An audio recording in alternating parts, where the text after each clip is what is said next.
were wondering why the Astros are so good on the road, Fox Sports had a story that they posted, and it talks about how new Astros deal with boos.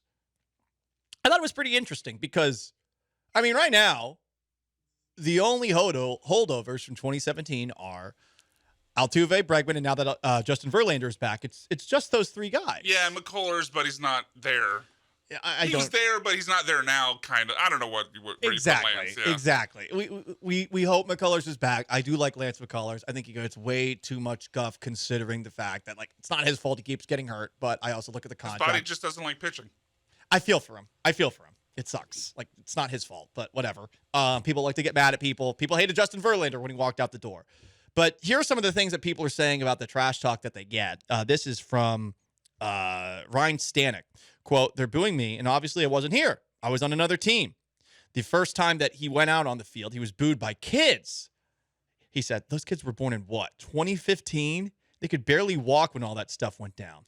They just think that booing is what they're supposed to do. Bad parenting. I don't know. I think it's good parenting. I think to blindly boo a team that was doing what every other team in baseball was doing? Yes. Okay. All right. Listen, it's fun to boo. I'm fine with booing. The reason that they're booing is weird to me.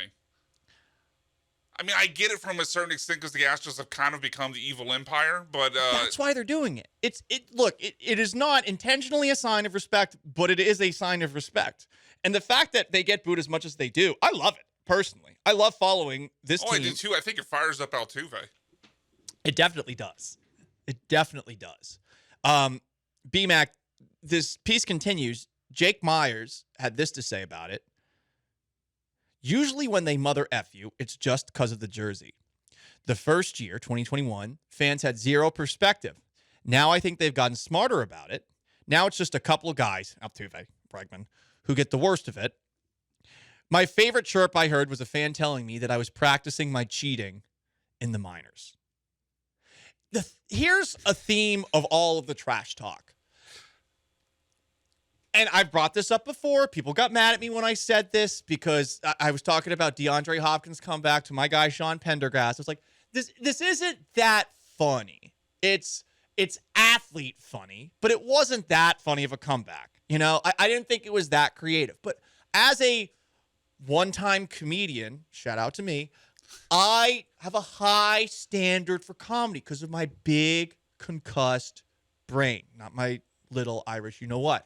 And I feel like the people that talk trash at the Astros are lazy. It's gotten to a point where it's always the same stuff. I could post Astros. Oh, here's a picture trash of a trash can. can. They're banging a can. Exactly, BMAC. I post things on TikTok for clips from the show, and regularly I just get very lazy Astro attacks. And I'm like, at this point, you guys have to come up with something a little bit more creative. You have to. And it's hard, but there are easy targets. Not everyone has the comedic chops with you, Paulie. It's true. I mean, it's kind of like why Magic Johnson couldn't be a good coach in the NBA. It's a good point. He can't teach what is just, that's just intuition for him. He just knows it. He doesn't know how to tell other people to do it. But sometimes people need to hear absolutely obvious statements, That's how a lot of people go a long way in life. You can become a motivational speaker that way, Just say very obvious things. Work hard and stay healthy. Look at that. I'm an influencer now. I mean, Come to my TED Talk. Tony, or Macaroni Tony, but no. He's got 11,000 followers, Paulie. Shut up. Stop. Don't poke the bear, okay? Don't do that. But see, that's trash talk that can get under my skin. If people want to really go after the Astros, you got to be a little bit better than what they get. Because it has gotten, and it's fading because, what do you say now?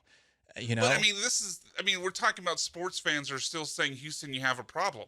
50 years later. I mean, I'm not expecting any originality out of them. If they can't come up with another line for Houston in general after 50 years after the moon landing, I don't expect them to have anything original since 2017 about trash cans. Every time I hear Houston, we have a problem, I want to strangle something. You want to go to the mall and touch people with feathers? No, I want to beat Tony Macaroni's ass whenever I hear that. I just want to beat up somebody. I get violent. I'm just like, oh, come on. That's all we got? And it's always, Houston, we have a problem. Exactly. We don't even fly to effing space anymore. NASA doesn't exist, basically. The space shuttle program has been gone for, what, a decade at this point? Yes. Be back. Oof. Anyway, this little piece continues. It's on foxsports.com. Ryan Stanek had this to say, and this is where we're all at. It's usually unoriginal stuff. Cheater, trash can jokes. If it's witty, I'm all for it. Make me think hard about it. Catch me off guard. If you do, I'll give you props. Good for you. An example of this, when the Astros were playing the Yankees not too long ago, one of my buddies was sitting in right field right before Kyle Tucker went yard. Maybe this motivated him. But somebody said that, like, your mom cooks a terrible chicken cutlet. It's like a very random one. It was so specific. I would have laughed at that if that person was talking trash to me. And it is interesting. Like, it still, I think, motivates these guys. I do think it pisses them off, and it should, especially if you're one of the guys who wasn't there. Like, obviously, after a while, it probably just becomes white noise in the background. But every now and then, it would get under your skin or annoy you at the very least. I just wish that they would get, like, actually creative trash talk directed their way. I really do. But no one's actually capable of it.